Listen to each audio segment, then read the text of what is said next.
नमस्कार। ये है कहानियों का अद्भुत संसार। किस्सा कहानी, कहानियाँ जिनमें हम लिखते हैं खुद को। मैं हूँ भगवती सक्सेना और आपको सुना रही हूँ दुर्गेश नंदिनी उपन्यास बंकिम चंद्र चट्टोपाध्याय का लिखा हुआ, जिसकी 11वीं कड़ी लेके मैं आज आई हूँ।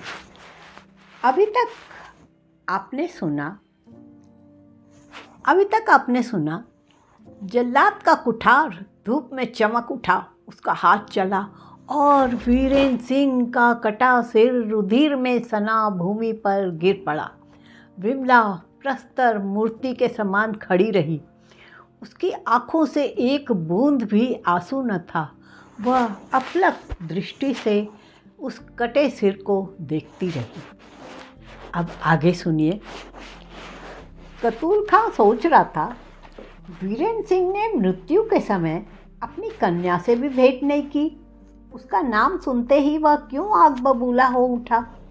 वीरेंद्र सिंह ने क्यों कतूल खां का तिरस्कार करके इतनी भयानक घटना घटवा दी? पवित्र कुल में दाग लग गया। यह उसने क्यों कहा?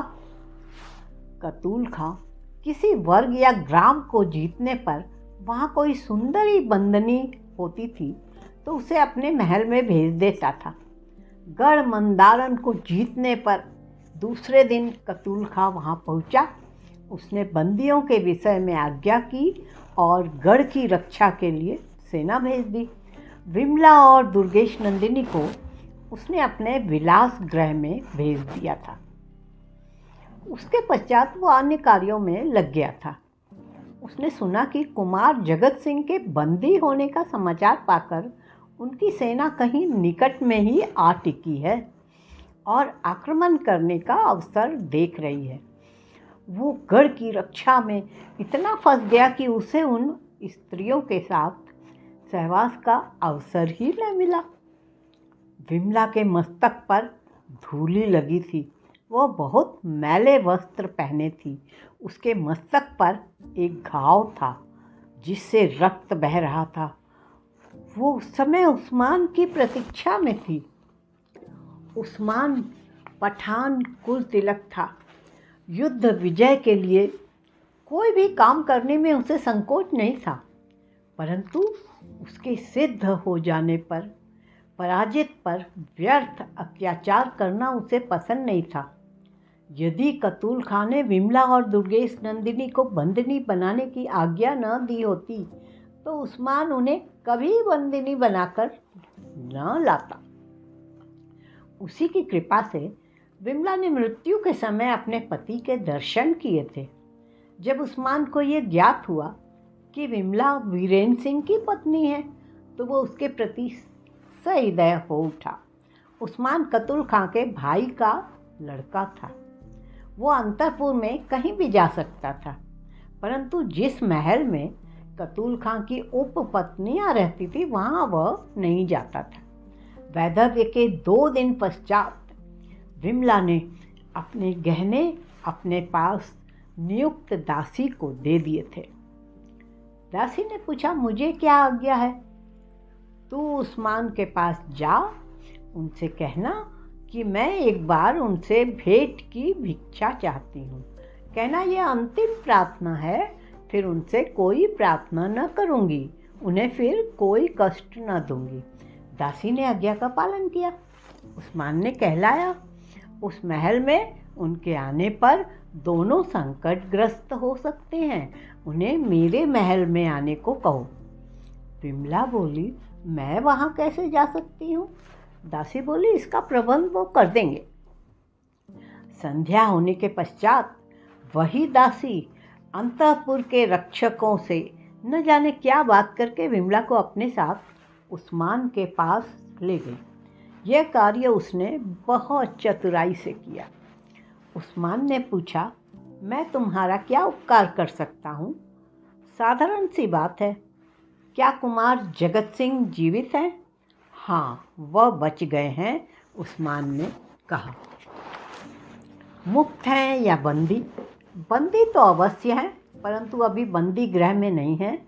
वो घायल हैं और खाट पर पड़े हैं। कतूल खाने अनजाने में मैंने उन्हें अंतःपुर में रखा हुआ था, वहाँ उनका विशेष उपचार हो रहा है। इस अभागी के संपर्क मात्र से उनका यह अमंगल हुआ।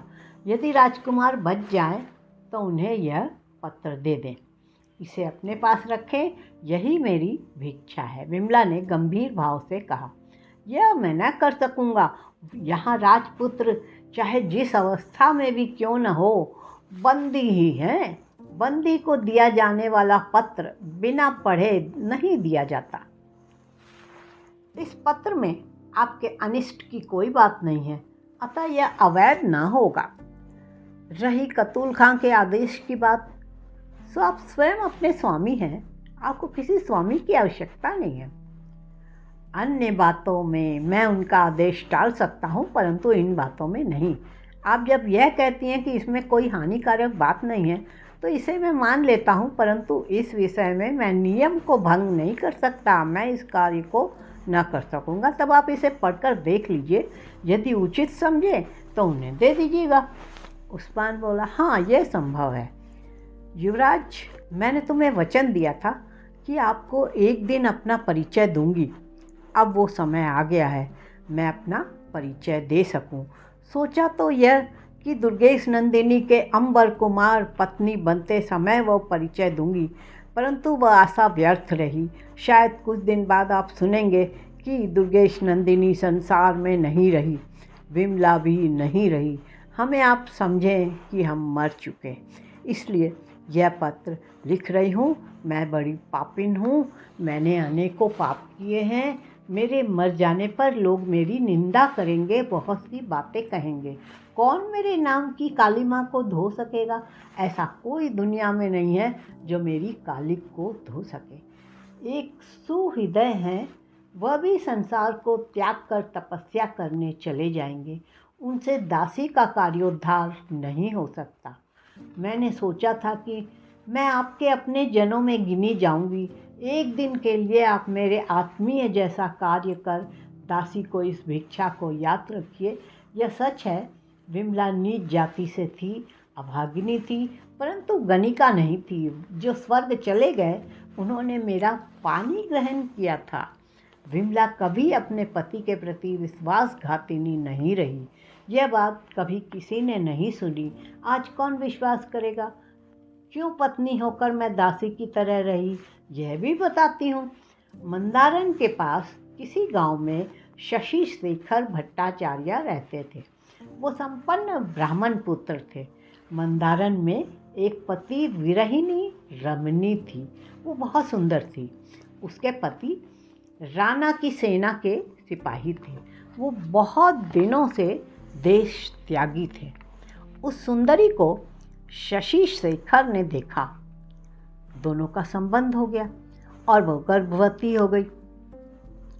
पाप छिपाए छिप नहीं सकता था। यह बात शशि शेखर के पिता के कानों में पहुंची। उन्होंने पत्र लिखकर गर्भवती स्त्री के पति को बुलवाया, अपराधी पुत्र की भर्त्सना की।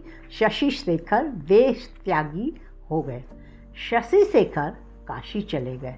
वहाँ किसी विद्वान पंडित के पास वह विद्या अध्ययन करके प्रकांड पंडित हुए। गुरु ने बड़े मनोयोग में उन्हें शिक्षा दी और अपना विशेष शिष्य बनाया। शशि शेखर एक शूद्र के निकट रहते थे। उसकी माता ब्राह्मण में भक्ति रखकर उनके घर का काम कर देती थी। माता पिता के पाप पर पर्दा डालना ही उचित है। अधिक क्या कहूँ, उसी कन्या के गर्भ से इस अभागिनी ने जन्म लिया। यह सुनकर गुरु ने शिष्य से कहा, शिष्य, मेरे पास पापी के लिए स्थान नहीं है, मुझे तुम फिर कभी अपना मुंह न दिखाना इस जीवन में। शशि शेखर लज्जित होकर काशी से भागे और मेरी माता को उनकी माता ने पापिनी कहकर घर से बाहर कर दिया। वह मुझे लेकर एक कुटी में रहने लगे। वो परिश्रम से जीविका चलाती थी। कई वर्ष पश्चात एक पठान बंगाल से दिल्ली जाता हुआ काशी आया। उसके साथ उसकी पत्नी और एक लड़का था। उन्होंने एक रात के लिए हमारी कुटी में रहने की प्रार्थना की। वह बोली, रात के समय हिंदू मोहल्ले में मुझे किसी ने नहीं ठहरने दिया। हम अब इस बालक को लेकर कहाँ जाएं? इसे सर्दी लग रही है। यदि तुम मुझे स्थान दोगी तो मैं पुरस्कार दूंगा। वो पठान किसी आवश्यक कार्य से दिल्ली जा रहा था। उसके साथ केवल एक नौकर था। मेरी माता बहुत सहृदय थी। बालक के प्रति दया दिखाकर उन्होंने पठान को अपने कुटी में स्थान दे दिया। उन दिनों काशी में बालकों की चोरी का भय था। मैं उस समय 6 वर्ष की थी। रात के सन्नाटे में एक चोर उस बालक को चुराने आया। मेरी नींद खुल गई। चोर को आता देख मैं चिल्ला पड़ी। मेरे चिल्लाने से सब लोग जाग गए। पठान की स्त्री ने देखा, उसके पूछाने पर बालक नहीं था। वो चिल्ला उठी। उस समय चोर बालक को लेकर खटिया के नीचे छिपा था। पठान ने उसके बाल पकड़कर खींचे और बालक को छीन लिया। चोर के विनय करने पर उन्होंने उसके कान काटकर उसे छोड़ दिया। यहाँ तक पत्र सुनकर उस्मान ने विमला से पूछा, क्यों माँ, क्या तुम्हारा कभी कोई दूसरा नाम भी था? उसे मुसलमानी नाम कहकर पिता ने बदल दिया था। वह नाम माहेरू था क्या? उस्मान ने पूछा, वो नाम माहेरू था क्या? आपने ये कैसे जाना? मैं ही वो बालक हूँ जिसे चोर ले जा रहा था। विमला आश्चर्यचकित रह गई। उस्मान फिर पत्र पढ़ने लगा।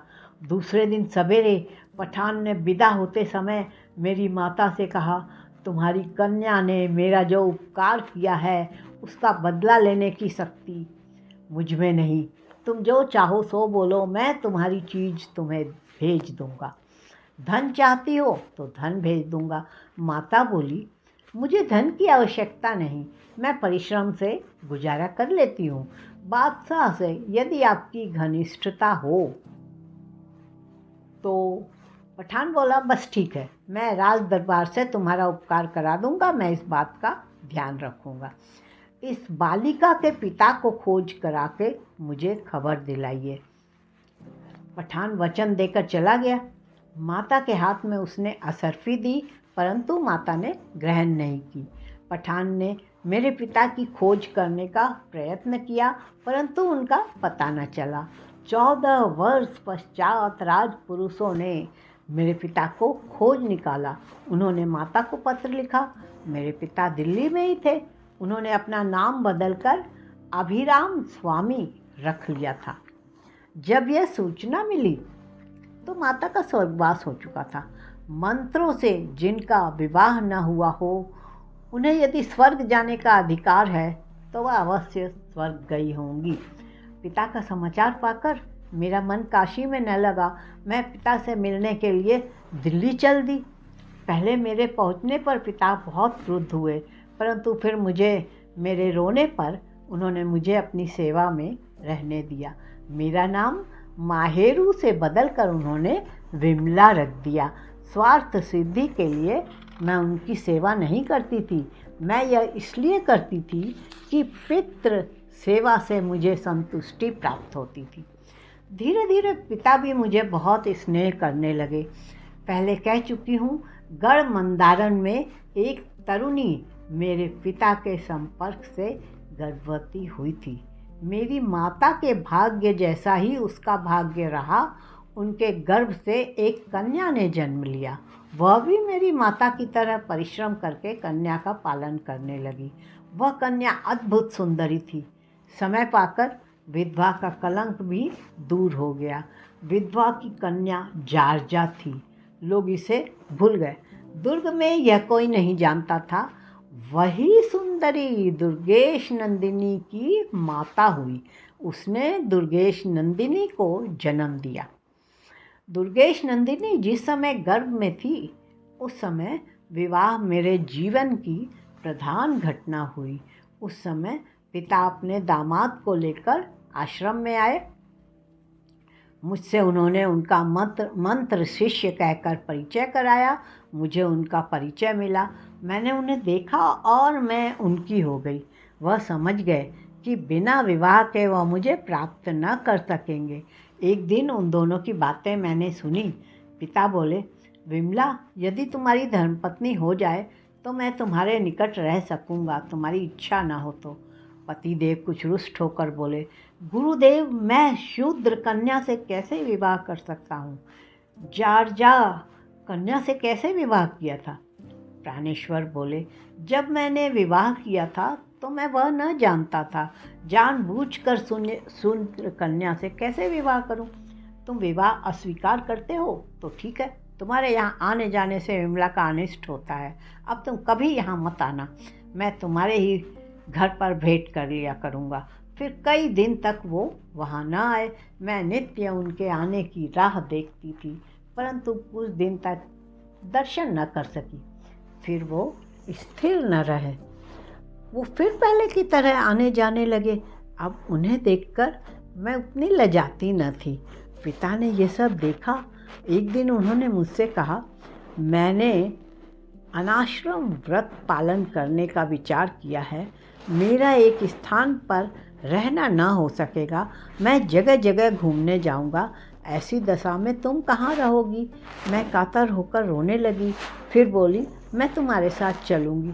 नहीं विमला, मैंने उससे अच्छा प्रबंध सोचा है। मैं तुम्हारे लिए एक रक्षक रख जाऊंगा। तुम महाराजा मान सिंह की अनुचरी बनकर रहोगी। वहाँ तुम्हें कोई कष्ट न होगा, परंतु तुम मुझे भूलना नहीं। नहीं, अभी मैं यहीं रहूँगा। तुम अब मान सिंह के रनिवास में जाओ।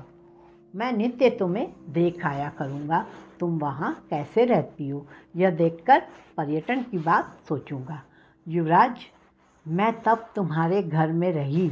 इस कौशल से पिता ने मुझे अपने दामाद की आंखों से दूर कर दिया था। मैं तुम्हारे यहाँ बहुत दिन पुत्र स्त्री के रूप में रही। तुम उस समय 10 वर्ष के थे। अंबर के राजमहल में अपनी माता के पास रहते थे। मैं तुम्हारी विमाता के पास दिल्ली रहती थी। राजा मान सिंह के महल में असंख्य युवतियाँ थीं। तुम अपनी सब विमाताओं को नहीं पहचान सकते। तुमसे उर्मिला के गुण कैसे वर्णन करूं? वह मुझे अपनी सहचरी मानती थी। उन्होंने मुझे विविध विधाएं सिखाई। मैंने शिल्प विद्या सीखी। मेरा लिखना पढ़ना भी उन्हीं की कृपा का फल है। मैं वहाँ अन्य कलाओं में भी प्रवीण हुई। सखी उर्मिला की कृपा से मुझे बहुत से लाभ हुए। वह जिस प्यार से मुझे देखती थी, महाराज से मेरा वैसा ही परिचय देती थी। मैं गाना बहुत अच्छा जानती थी। महाराज मेरा गाना बड़े चाव से सुनते थे। महाराज मुझे अपने परिवार का एक अंग मानने लगे थे। वह मेरे पिता की भक्ति करते थे। मेरे पिता मुझसे मिलने के लिए यदा कदा वहाँ आया करते थे। उर्मिला के पास मैं बहुत सुखी थी। कष्ट यही था कि जिनके लिए मैं सर्वस्व त्याग कर उनकी होना चाहती थी, उनसे भेंट न होती थी। वह भी मुझे भूले नहीं थे। आसमानी नाम परिचारिका आपको याद होगी। आसमानी मुझे बहुत चाहती थी। एक दिन मैंने उसे उनके पास भेजा। मैंने उसे पत्र लिख कर दिया। उन्होंने भी पत्र का उत्तर भेजा। इस प्रकार पत्रों का आदान प्रदान हुआ। इसी प्रकार 3 वर्ष बीत गए। इन 3 वर्षों में हम लोग एक दूसरे को भूल न सके। हम समझ गए कि यह प्रेम पुष्प अवश्य खिलेगा। न जाने क्यों उनका धैर्य उस समय कुछ समाप्त हो गया। एक दिन मैं रात को अकेली अपनी कोठरी में सो रही थी। नींद खुली तो देखा मेरे सिरहाने कोई बैठा है। वह बोले, प्राणेश्वरी, डरना नहीं, मैं सेवक हूँ तुम्हारा। मैं क्या कहती। 3 वर्ष पश्चात भेंट हुई थी। मैं उनके गले से लगकर रोने लगी। अब मैं शीघ्र ही मरने वाली हूँ, इसलिए लज्जा क्या करूँ, सब बातें खोल कर लिख रही हूँ। मैंने पूछा, तुम महल में कैसे आए? आसमानी से पूछो, उसके साथ जल लेकर आया और तब से यहीं छिपा हूँ। अब क्या होगा? अब तुम जैसा करो। मैं चिंतित हुई।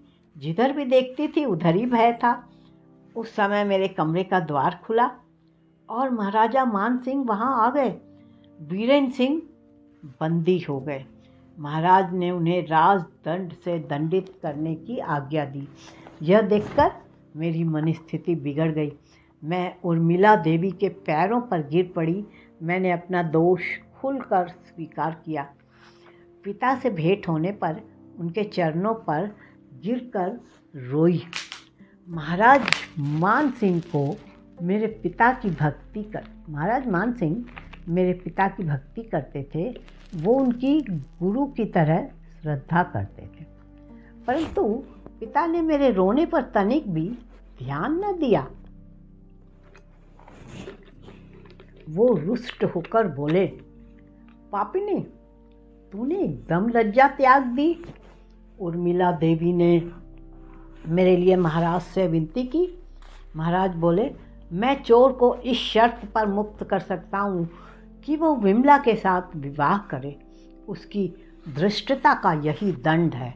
ये सुनकर मैं चुप हो गई। प्राणेश्वर ने महाराज के वाक्य पर रुष्ट होकर कहा, मैं जीवन भर कारागार में रहूँगा, प्राण दंड हो तो वह भी सहूँगा, परंतु शूद्र कन्या से विवाह नहीं करूँगा। आप ऐसा अनुरोध क्यों करते हैं? महाराज बोले, जब आपने अपनी बहन सलीम को दे दी तो तुम्हें शूद्र कन्या से शादी करने को कहना मेरे लिए कौन बड़ी बात है। फिर भी वो उद्यत न हुए। वो बोले, महाराजा, जो होना था सो हो चुका, अब मुझे मुक्त कीजिए। मैं विमला का कभी नाम न लूँगा, मैं यहाँ से चला जाऊँगा। महाराज बोले, तब तुमने जो अपराध किया है उसका क्या प्रायश्चित हुआ? तुम यदि विमला को त्याग दोगे तो दूसरा कोई उसे कलंकी नहीं कहेगा। विमला को त्याग दोगे तो दूसरे सब उसे कलंकिनी कहेंगे, उसकी रक्षा कैसे होगी? फिर भी उन्होंने विवाह की सहमति न दी और उन्हें कारागार में भेज दिया गया। जब कारागार की यंत्रणा असह्य हुई तो उन्होंने कहा, विमला यदि मेरे घर में दासी बनकर रहे, विवाह की बात मेरे जीते जी किसी पर प्रकट न करे, मेरी धर्मपत्नी कहकर अपना परिचय न दे, तो मैं उसके साथ विवाह कर सकता हूँ। मैंने आनंदपूर्वक यह बात स्वीकार कर ली। पिता और महाराज की आज्ञा से दासी वेश में पति भवन में आ गई। यह शादी उन्होंने दबाव में की थी। ऐसी दशा में कोई स्त्री को कितना प्रेम कर सकता है? पतिदेव मुझे विष की तरह देखने लगे। संपूर्ण प्रेम लुप्त हो गया। महाराज मान सिंह के तिरस्कार को याद करके वो मेरा तिरस्कार करते रहे। मैं उस तिरस्कार को भी आदर समझती रही। यूं ही कुछ दिन बीते। मैं अपना सारा परिचय तुम्हें दे चुकी। अब अन्य किसी बात की आवश्यकता नहीं है।